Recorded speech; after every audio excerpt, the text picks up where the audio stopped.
Hello guys, welcome back to my YouTube channel Shreya লাইফস্টাইলে সবাইকে স্বাগত।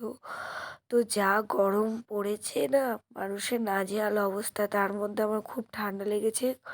গলার ভয়েস দেখে বুঝতেই পারছেন আপনারা, তো কথা বলতে খুব প্রবলেম হচ্ছে আমার।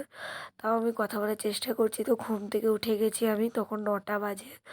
তো উঠে বেড ফেড ক্লিন করে নিলাম, তারপরে ফ্রেশ হয়ে একটু জল খেয়ে নেবো। ফ্রেশ হওয়ার আগেই অবশ্য জলটা খাচ্ছি আমি। সকালবেলায় খালি পেটে জল খাওয়া খুব ভালো। তো জল টল খেয়ে নিয়ে এবার আমি ব্রাশ করে নেব। তো দেখুন, ব্রাশের জন্য পেস্ট নিয়ে নিলাম। ব্রাশ করে নেব, ব্রাশ ট্রাশ করে আবার আপনাদের সাথে দেখা করছি। তারপরেই দেখি ব্রাশ ট্রাশ করেছে, দেখি মা সকাল সকাল বানিয়েছে রুটি আর কুঁদরি ভাজা। আজকে সারাদিন কুঁদরি ভাজাই খাওয়াবে বলেছে।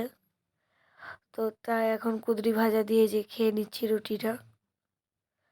আমার তো একদম ভালো লাগে না, কি করব, তাও খেতে হবে জোর জবরদস্তি করে। এখন যেহেতু কুঁদরি উঠেছে, তার জন্য এখন কুঁদরি খাওয়াবে।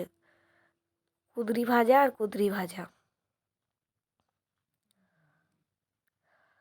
তো এটা খাওয়ার পরে একবারে আর ভিডিও ক্লিপ নেওয়া হয়নি। তারপরে চান করতে চলে গেলাম। তার আগে একটু রিলস বানাচ্ছিলাম বলে লিপস্টিক লাগানো আছে ঠোঁটে।